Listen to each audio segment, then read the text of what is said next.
Bonjour ou bonsoir peuple congolais. Ngai ndo konamino Christian Bola bien maman ba peuple mokonzi peuple souverain.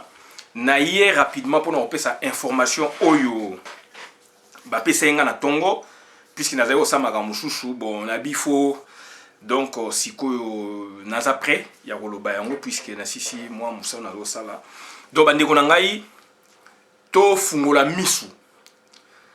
Lelo tozali le 24, l'obezali Noël.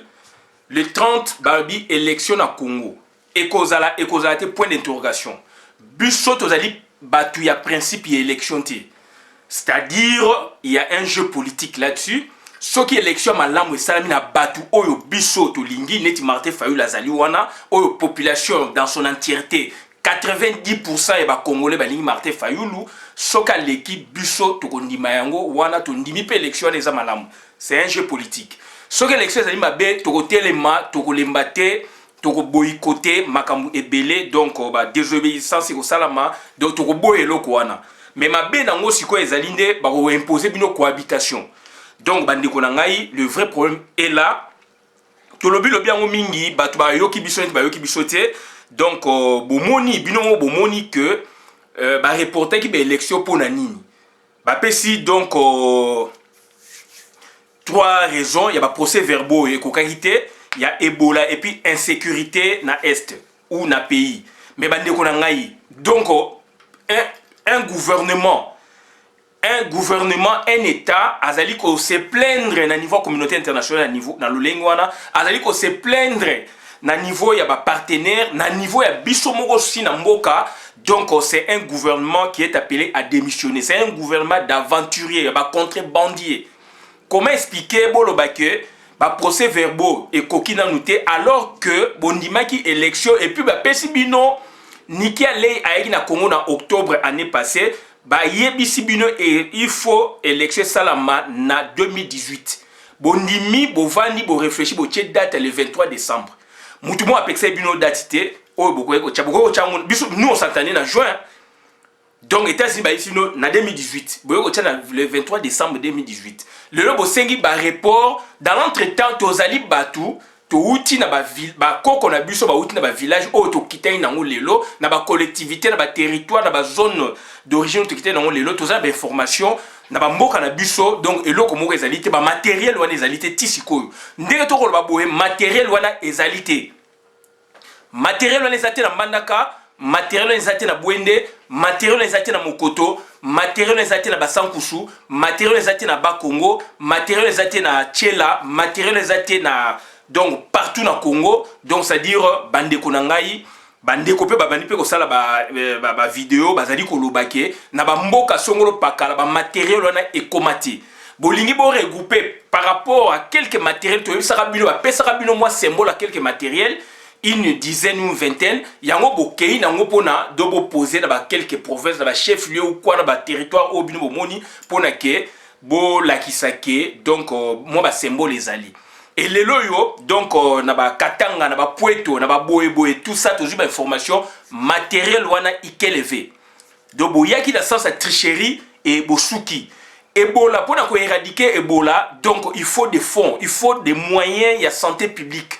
Donc vous l'évoquez aujourd'hui pour faire quoi? On ne sait pas. Puisque Ebola, pour éradiquer, donc ça demande du temps.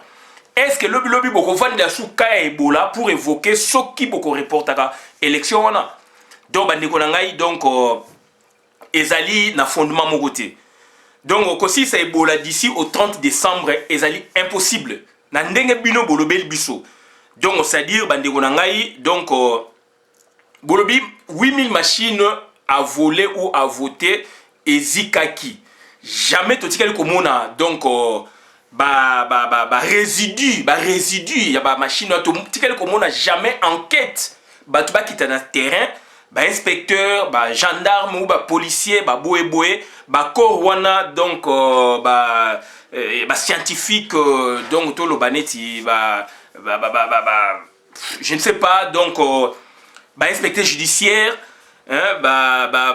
inspecteur judiciaire, police, parquet, et qui était dans le terrain, et il y avait des panneaux solaires. Dans ma machine à voter, il y a des panneaux solaires. Et c'est panneau solaire ezikaka te po ezalaka na libanda toute la nuit, toute la journée. Donc, ça dit, ils ont la résistance, moi, ma casse, de sorte que ceux qui incendient salami, montent peli, donc, bah, panneau solaire pour les est moins difficile. Donc, ça, c'est de 1. Deuxièmement, donc, tout le monde preuve mon côté, tout le monde résidu mon côté, bah, preuve ma matériel pour la saké, et l'autre boy, et zikaki, bah, panneau boy, zikaki, bien sûr, tout comme koyoka que, dépôt ou entrepreneur qui babilo quoi seni o eleka donc 2011 2006 de profiter dans pour na bolo ba o esengelaki et dans l'entretemps Kimbuta azali wana à suspendre donc campagne électorale alors il n'a pas droit Kimbuta à suspendre campagne électorale alors il n'a pas droit alors abomba qui torse que azali candidat à député national députation nationale et qui akopasaka. Donc, ça dit déjà, mais dans l'entretemps, il a peur, il y a ma campagne, il y a tout le quoi, Martin Fayulu, la ville à Kinshasa, André Kimbuta. Et de quel droit est à suspendre la campagne électorale et tant que vous prolonger jusqu'au 30, donc on suppose jusqu'au 28, il faut campagne électorale et continuer. Donc, et le quoi, tout le monde a monté, Sensa, Seni, donc au gouvernement, vous faites pour reporter, mais vous prévoyez que pour que la campagne est continue aussi. Donc, c'est-à-dire, il faut tous à la conséquence. Donc, les lois, biso, toujours linga, il faut soulèvement populaire. Toujours linga, il faut soulèvement populaire parce que soulèvement populaire, il suffit 100 000 personnes dans le terrain. On est 18 millions. Tu as 1 million sur la bimi, mais surtout, tu as quand même 100 000 sur la bimi dans le terrain. Gouvernement, on a équilibre. Gouvernement, est en débandade. Puisque situation où ils ont l'élo, bazali ko bimise la biso. En partie, babilo comme ça ils ont livré au makamnangna lo basikoyo, bazo bimise biso ba photo to omona batu, ba soda na kata mai na fleuve, ba soda to omona bango ba kiti na gare centrale ba photo. Tozo mona bango boye. Par endroit, oui, la situation est livrée. Mais mingi il faut faire attention puisque les alliés biloko ya aner bazako utiliser documentation donc filmique ou salamaka de ba film ou salamaka na période ya Laurent Désiré Kabila tanga otinda ba soda na kitona bazako kene kitona donc ba biloko wana mingi pe bandeko il faut to na idée wana puisque les alliés source auto on peut na batu ya aner bazako retravailler puisque bazako banga gouvernement bazako banga donc révolution bazako banga soulèvement populaire puisque ce soulèvement populaire est salami donc bako bengana mbala moko et puis bo sotwane kei d'où maintenant ce que batu ya aner ba retravailler biloko o ezalaka na période où Laurent Désiré Kabila ayaka d'où batinda ba soda mingi na kitona mouvement ezalaki batu bako uta kitona ba musuba ko ya ba musuba zo ko bima. Évidemment, donc tout le monde va photo sur la gare centrale et zali ba train au lelo, ça c'est vrai, mais mingi aussi n'a partagé, n'a rejeté nos côtés, mais mingi aussi baza ko sala ba retravailler ba biloko o ezalaka kala. Donc et puis montage ezali mingi, il faut faire attention bien que na lobby que na gare centrale de tout le monde ba photo boye, na ba logo et train à lelo, ba décoration à lelo, on peut dire ça, mais il y a des montages aussi. Il y a des montages qui sont pour na but kaka, il y a ko bang sa peuple, but kaka, il y a ko préserver le pouvoir dans puisque dans le moment oyo, ce qui va faire des dégâts makasi, communauté internationale est braquée, donc phare na kati ya Congo, donc ce qui va faire boujo donc egoza mawami pour na bango ba otambola kalate. Ndeko na ngai donc ce qui to lingi to gagner. Il faut tous à la ligne. Si on veut gagner, il faut mouvement et soulèvement populaire. Mouvement et soulèvement populaire parce que ndenge zaliwana basoda mingi bazo sabino basoda 3000 militaires mais to tuni batu na ba mboka songolo pakala ba moni pe basoda wana te. Donc ndeko na ngai il faut tous à la conséquent et puis les sous to tuni pe batu na Kinshasa ba moni ba mususu ba lobi ba moni basoda te.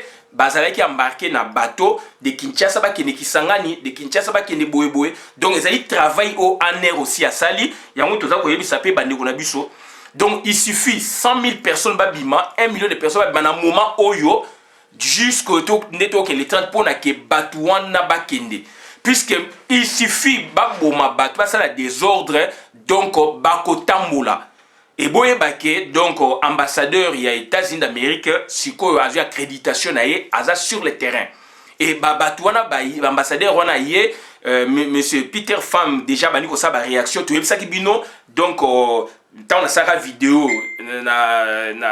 donc il y a 2 semaines que dans une semaine 2 semaines il va se manifester et surtout à partir du 23 puisque normalement donc Moussala na Congo siko na zone P à Grand Lac wana ezako bana le 23 et il s'est manifesté hier à Bruxelles. Donc ça dit c'est déjà un élément positif. Donc bateau ça déjà en réaction puisque prolongation ou prolongement il y a 7 jours ils ont concerné été. Lui il rentre déjà en action. Donc la mission au PCA mais bon que donc il y a des amis et des partenaires à Congo. Donc boye yango que États-Unis d'Amérique et lingi changement na Congo. Boye yango que pays belé ba lingi changement na Congo et surtout la grande puissance. Donc bazali ko senga bino quoi. Donc ça dit il y a une technique c'est-à-dire ngai nazali na mungwa. Nazali na mungwa yo za na biloko il faut tia mungwa na biloko oya yo. Mais nano somi biloko te mais oza ko ya ko senga nga mungwa. Mais na ko pesa o mungwa te. Donc yo siko po nga na pesa o mungwa yo il faut o lamba déjà biloko na moni mbisi na moni boye mais ozangi mungwa ou ozangi mafuta wana siko yo ko senga nga na ko pesa yo. Comment expliquer ozangi mbisi ozangi matungulu ozane loko moko te mais ozosenga nga mungwa na pesa yo okosana mungwa na nini. C'est le cas ya Congo. Donc États-Unis d'Amérique ezali prêt ya ko aider le peuple congolais pour na ko bengana régime wana boyebi pe yango mais siko le vrai problème ezali nini basi ba pesi bino feu vert basi bandima que tozali vraiment pour na changement et bango va déclencher pe processus ya changement ba bengana mutu wana. Comment expliquer le sous boza ko ya ko senga ye alors que vous ne manifestez pas sur le terrain, il y a aucune action. Il y a bengana batu na soulèvement populaire ezalité. Donc c'est-à-dire révolution ezalité. Comment expliquer ngai na ko yasko na début alors que nga na pesa principe que donc on a lingi mutu wana te mais pour na mona que bolingi mutu wana te puisque nga pe na lingi ete nga na pour na intervenir faut bino bo réagir pour besoin de ba kolo masolo. Bino boza ko réagir mais boza toujours ko ya vers ngai États-Unis d'Amérique ko senga ngai ko yebisa ngai mais non moi j'ai déjà donné mon feu vert.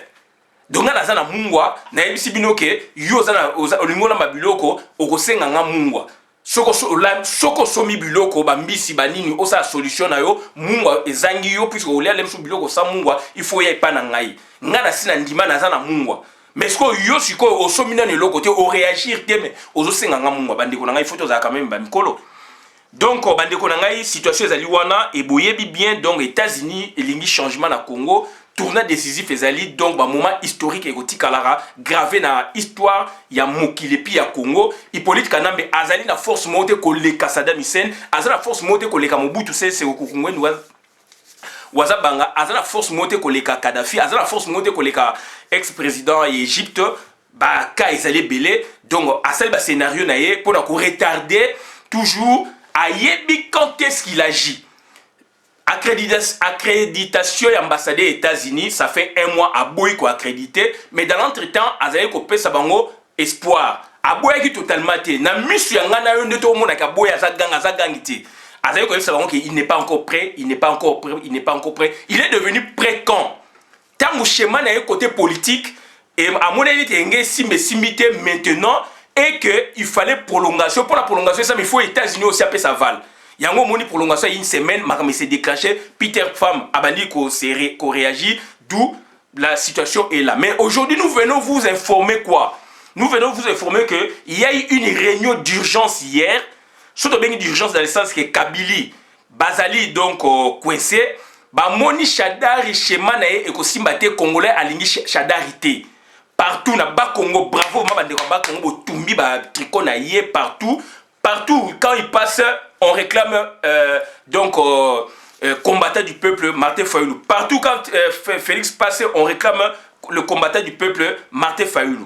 Donc Martin Fayulu est plébiscité, donc gagnant si on organise les élections aujourd'hui, même si on les organise dans 7 jours. Donc ça dit d'ici au 30.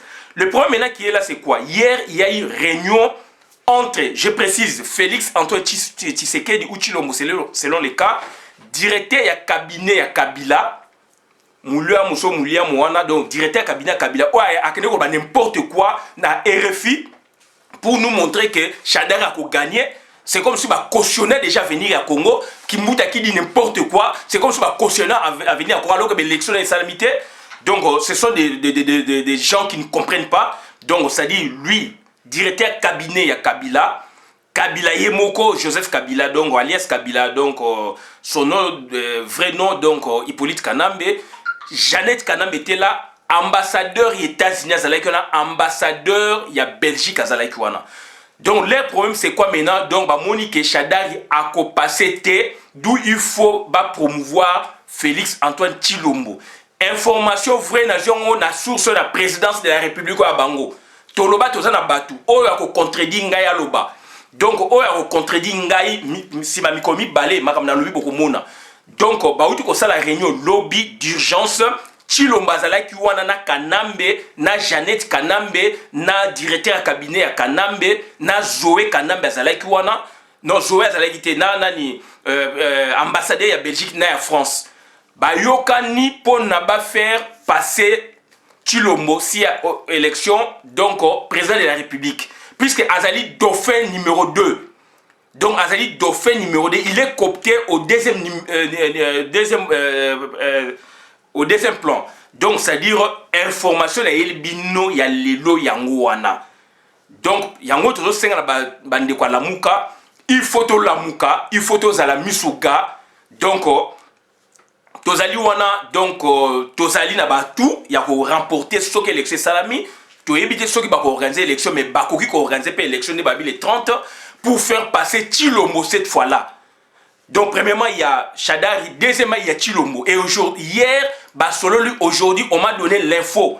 Ndenge Bazalaki, Ndenge Bazalaki, na ambassadeur ya France, na ambassadeur ya Belgique. Et boyebi, Belgique position na Ndenge Zalakana, ba Louis Michel, ba Charles Michel. Et le gouvernement belge est tombé. Quand le gouvernement belge est tombé, France a comme en position ya bienté.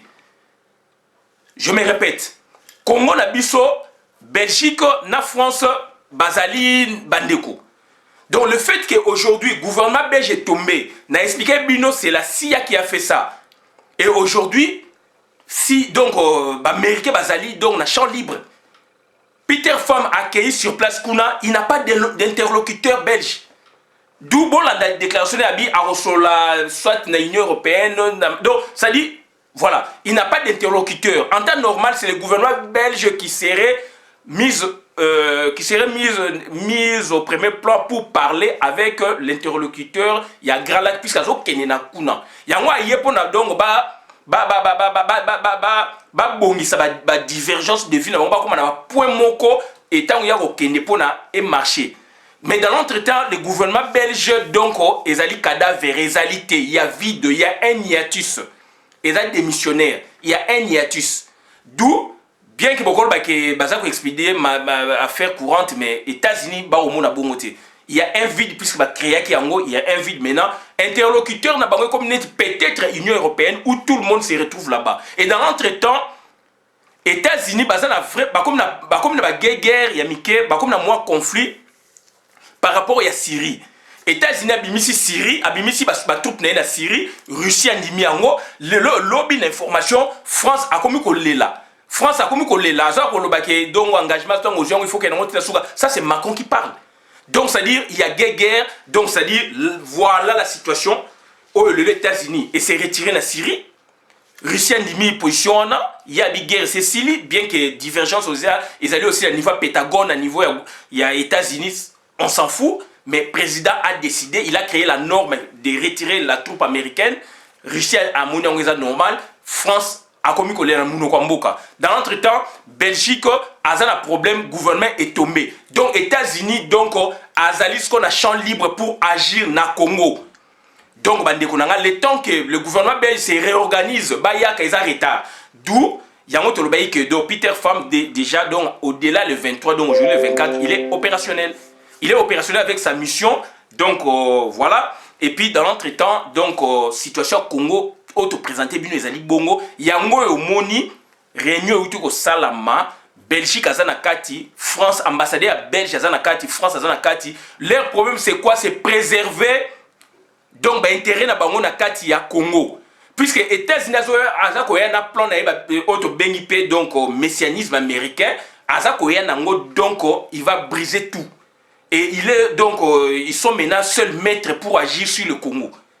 Et c'est ça la diplomatie et c'est ça la technique diplomatique, politique même. Donc autre Félix Antoine Tshilombo azali wana donc le basala qui réunion na Kanambe na Jeannette Kanambe donc na Kabila président Kabila usurpateur sœur nae ou tante nae Jeannette Kanambe na directeur ya cabinet ya Kabila et donc na ambassadeur ya France na ya Belgique donc ambassadeur ya France na Belgique ba point moko commun de sorte que tant ba négociation ko bima donc Peter Pham azala na obstacle par rapport à divers convergence de vues au France la Belgique basali et aux divergence de vues au salama vis-à-vis des États-Unis puisque les États-Unis a écrasé bango ils brisent tout donc le lo donc le ba négociation au salama élection c'est au salama point d'interrogation ce que ça mité token masolo mususu dans l'entretien Hippolyte Kanambe donc azali skoyo na makambu ya négociation pour na donc akende donc voilà situation za bongo donc il faut akende tika beaucoup.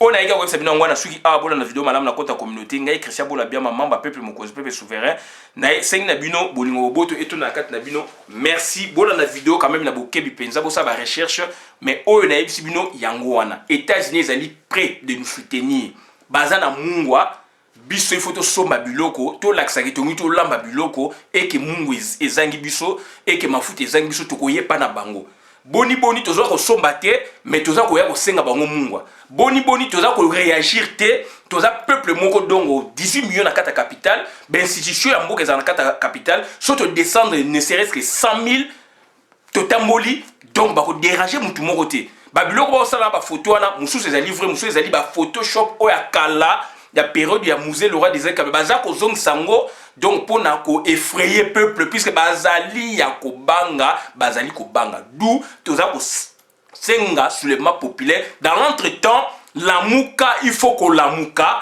tozali na confiance na bino tozali na confiance à leader Martin Fayulu donc il faut aussi manatoza mutu moko donc il faut to landela makama de près Tshilombo auti ko kutana na bango lobby na ambassadeur ya France ambassadeur ya Belgique na donc Kanambe yemoko na donc Jeannette Kanambe na directeur cabinet ya Kanambe tozali koloba yango États-Unis ezalité États-Unis makambo wana te balingi basala coup pona que Belgique na France bazana na position moko par rapport ya diplomatie oyo États-Unis déployé ya ko briser tout et États-Unis donc a se décidé puisque position lui Charles Michel Bayi nango il y a transition avec Kabila 2 ans ba longole bobodo États-Unis azali ko linga ngote bandakala du sikoyo makambo belemi bandeko nango yango to pandi poke toza ko bimisa ngo likolo ya ngomba.